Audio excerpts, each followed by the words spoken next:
Hello and welcome to Chapter 6 of Financial Statement Analysis. In this particular chapter, we're going to talk about analyzing operating activities. In analyzing operating activities, what we really want to do is understand the difference between how a business operates and other things that happen within their business. We want to differentiate different types of income, economic income and permanent income. Economic income is net cash flows plus the change in present value of future cash flows, and it both includes recurring and non-recurring components. And it's really useful for forecasting future earnings. Unfortunately, we can't see this economic income in the financial statements. Permanent income is sustainable earning power, what a business can expect to earn, and it's over the long term of the business and is directly proportional to the company value. And the company value is driven by, or what you can see is in the stock market.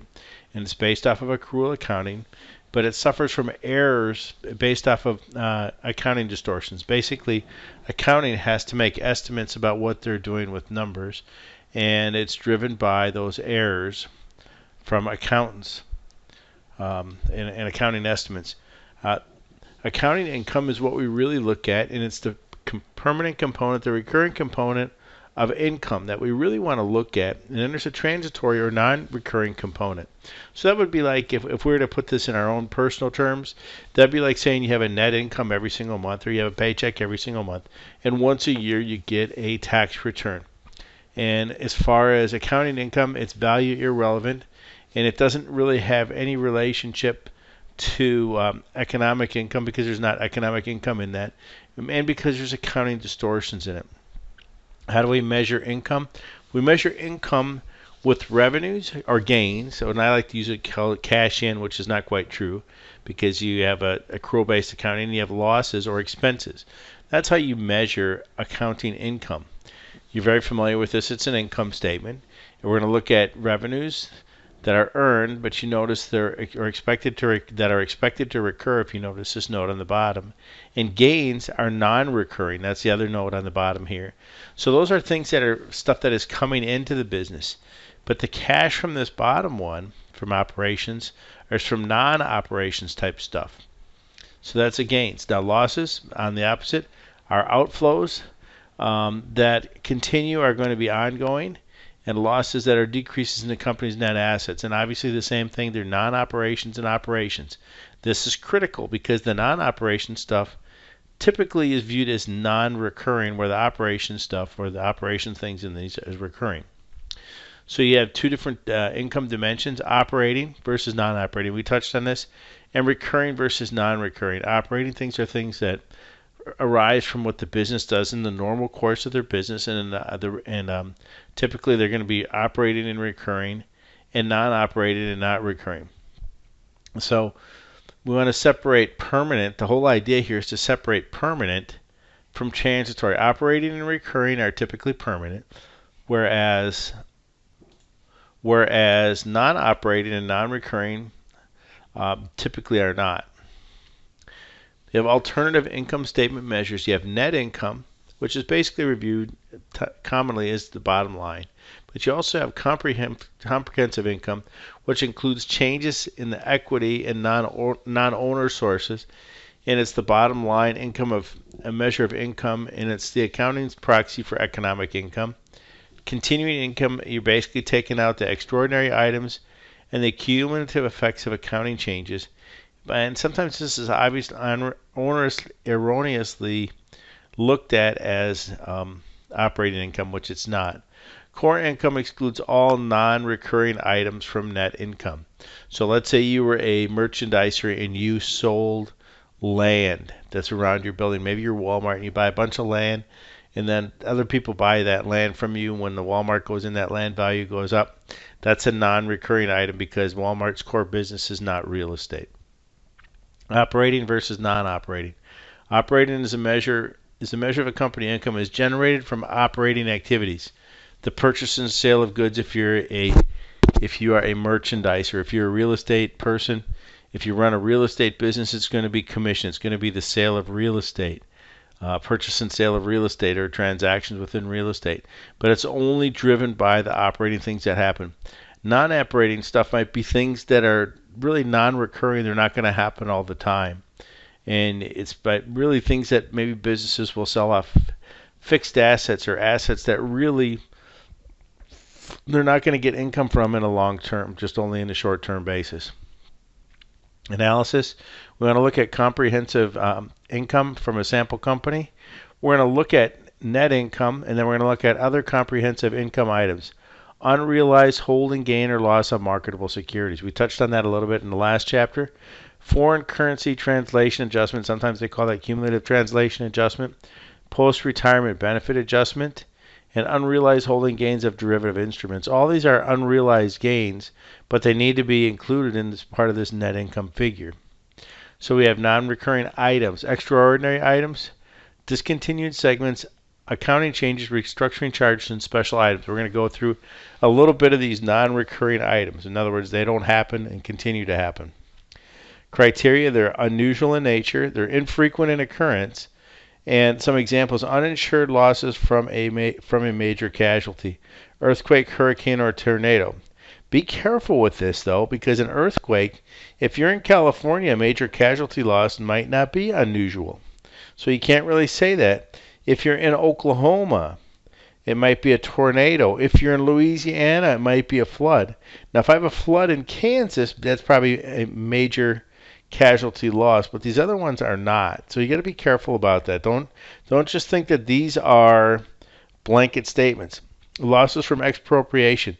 That means like another foreign government takes over your property, takes over the stuff, like when Cuba took over the stuff in American assets in Cuba in the early 60s. Gains and losses from early retirement and debt. That's also non-recurring. So you have to disclose and account it. It's classified separately on an income statement because you want to know what it is, because it's non-recurring. Excluded when computing permanent income, and included when including economic income. Permanent income, remember, is the long term. Economic income is a short term of what's happening, so you can see why it's excluded or included. Accounting is twofold. There's another one for this discontinued operations. Income statements for the current and prior 2 years are restated, excluding the effects of discontinued operations, because what they're trying to do is make it look so you can understand what's going on. And the gains or losses from discontinued operations are reported separately and also net of taxes. So it's a standalone number so you can understand it, and it's net of the tax impact. And they're included in two categories: in the operating or loss from discontinued operations until the measurement date, and then the gains or loss on disposal of those are also, so you have two different categories where you're reporting it. For analysis of discontinued operations, you want to adjust the current and past income to remove the effects of discontinued operations. Companies need to disclose this information for at least the last 2 years. You want to adjust the assets and liabilities to remove the discontinued operations, and retain cumulative gains or losses from discontinued operations. That's something you're going to have to look at in the notes of the financial statements of the companies that you pick. If you have changes in accounting principle, accounting change, that, remember, you follow a consistency principle, but if you have changes in it, you have to note those. When they switch from, say, for example, FIFO to LIFO, you need to look at what's in the disclosure and look at the justification, and you want to look at the effect of the change on the current income and income and go forward. And they'll note all this in their financial statements, and they're going to give you the cumulative effects retroactive and what the impact is on earnings per share. This is a really big deal.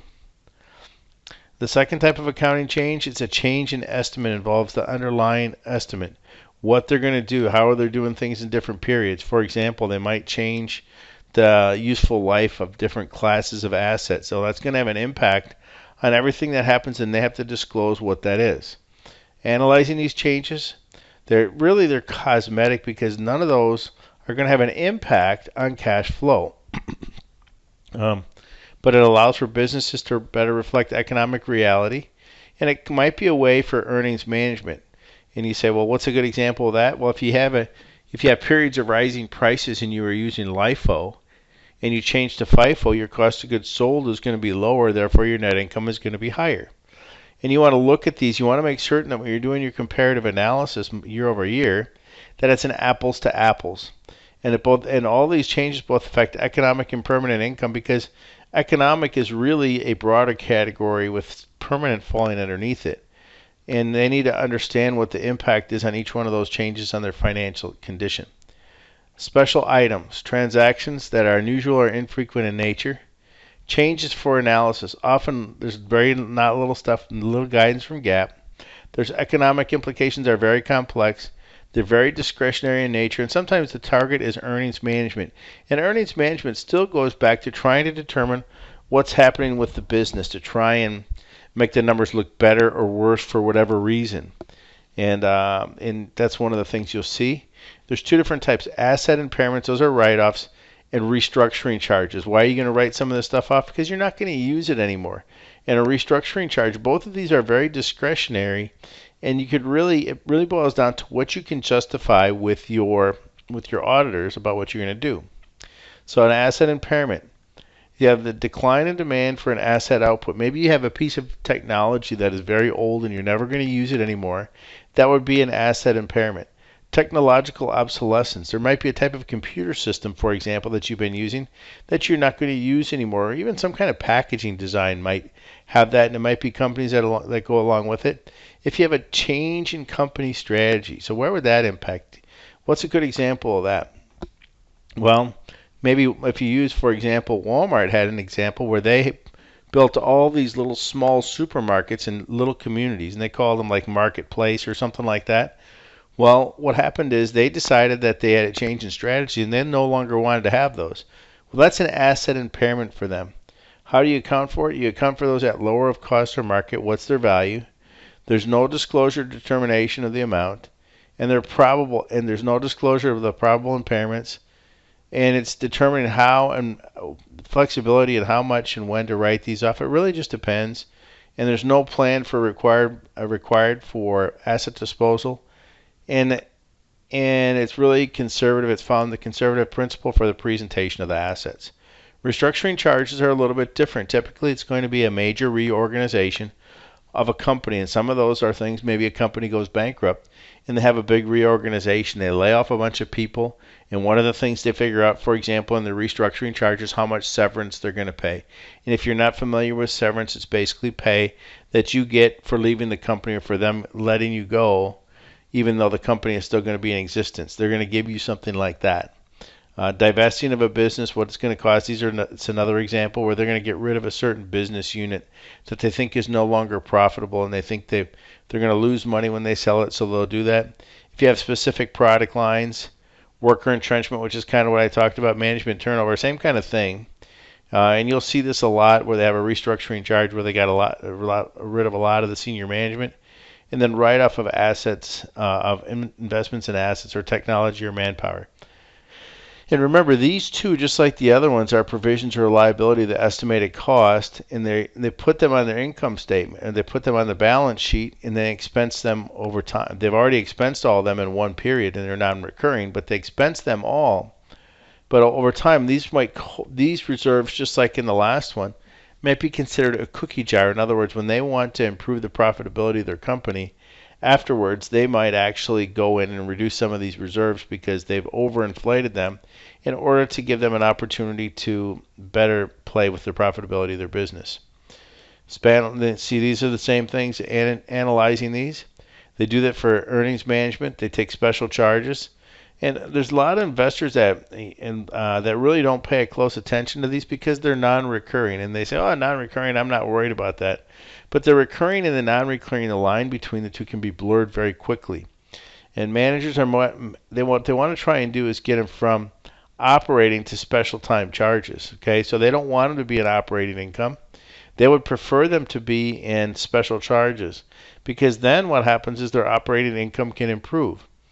And when they ignore these, what it does is it lowers operating expenses in the long term, and it's just not a good thing to take a look at. Some adjustments for special items.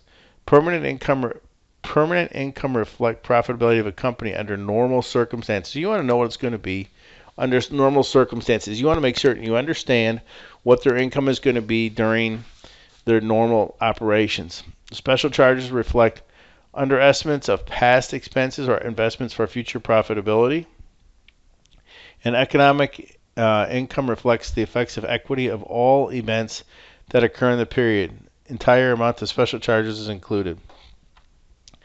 Balance sheet adjustments are special charges to reflect business reality by reporting an assets class closer to net realizable value. So they're going to write some of these assets down. They will never write them up. They're only going to write them down. They're not going to write them up if they're trying to find out what they can liquidate them for. That's what you're talking about for another special item. Let me see, did I miss one here? No? Okay, sorry. And you have revenue recognition. Revenue is the next part of how a business recognizes revenue. And of course, this is how do you recognize it? Earning activities are substantially complete and no significant added effort is necessary. Risk of ownership is past. Revenue, and these are all basically revenue recognition things, right? Revenue and related expenses are measured or estimated with accuracy.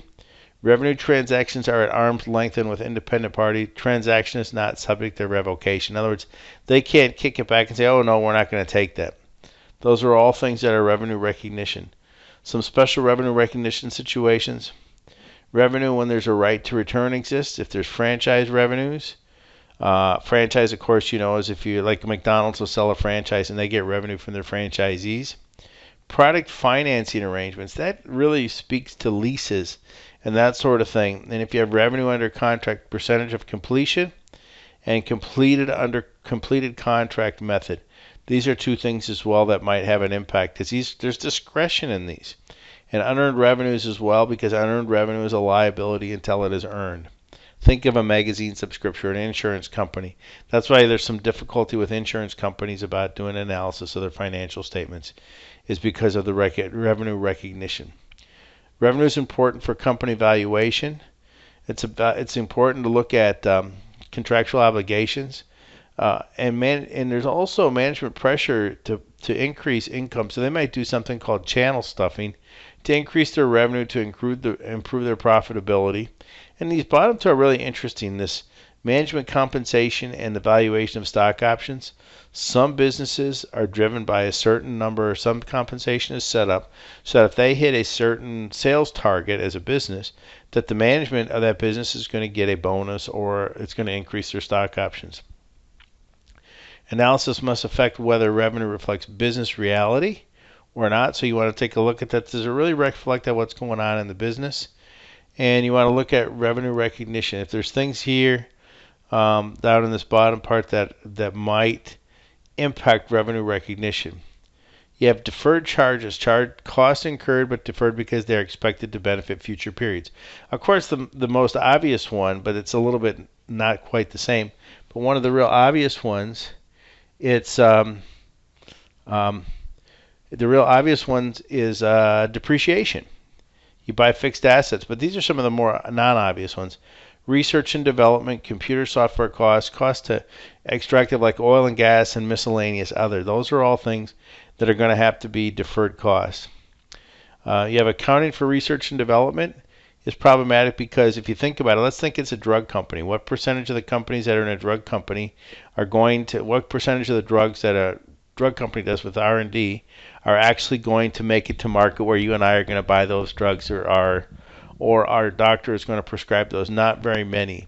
So what happens is they're really intangible, and the U.S. GAAP requires that all R&D expenses are expensed when incurred, and only the cost of the facilities, not what they're doing for R&D, like the test animals and what they're doing, but the facilities can be, with alternative uses, can actually be capitalized and expensed accordingly. And this is something that's similar to training programs in product promotions and advertising. And now the same thing goes true with computer software. As far as development and that sort of thing, it's going to follow the exact same category as research and development. And then oil and gas, you have these two basic accounting views: fuel fuel costs, all costs, productive and non-productive, incurred in the search for basically oil, if you will, or oil and gas or coal or whatever it happens to be, and successful efforts. These are two different views about what they can do. All costs that do not result directly in discovery of resources have no future benefit and should be expensed as occurred. So successful efforts view prescribed for the oil and gas producing companies, and these are the kind of the two that you want to look at. Full cost says you leave all this stuff on the balance sheet and capitalize. The other one says you expense it all. This bottom one is a lot more like R&D costs that we looked at, and the top one is more like capitalizing it. And this is if you will, this is one end of the spectrum, the full view cost, and the successful efforts view is the other end of the spectrum. Employee benefits, supplement to salaries. You have several of these. Compensated absences. What is that? Vacation pay is really what that's talking about. Deferred compensation, where employees get paid later. Stock option plans and employee stock option plans and stock appreciation rights. All these are employee benefit type stuff. In the stock option plan, basically an employee gets stock options, and it's a form of incentive. And what they're trying to do, there's no cash outflow for the company, and Microsoft did this. But they did this because it allowed for them to keep their employees and keep their cash. And it's, obviously here it says it's viewed as a means to riches. For those few, it is for Microsoft. And if you really think about the example, that's exactly what happened with them.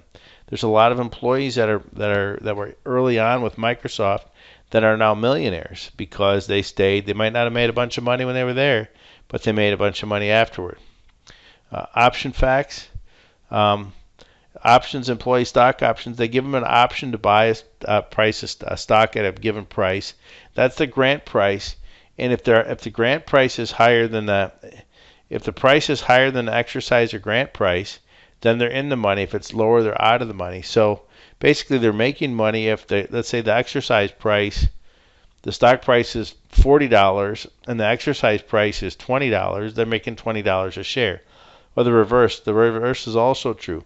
If the stock price is $20 and the exercise price is $30, they're out of the money. They're going to lose money. So what do you have? You have accounting issues. How much does this dilute earnings per share? Because that's one of the things that you do. You have dilutive securities and you have antidilutive. They do not affect earnings per share. And how much is that expense associated with that, and how do you invest it over time? These are all gray areas on what they're going to do. Okay, and then you finally have interest. Interest is compensation for money used. These are not typically, a lot of businesses will separate these as non-operating, and it's really money for paying that. What's the interest rate? What's the interest expense? Those are all things you want to take a look at. And when you analyze it, you want to know if the interest is convertible. What does it do to earnings per share?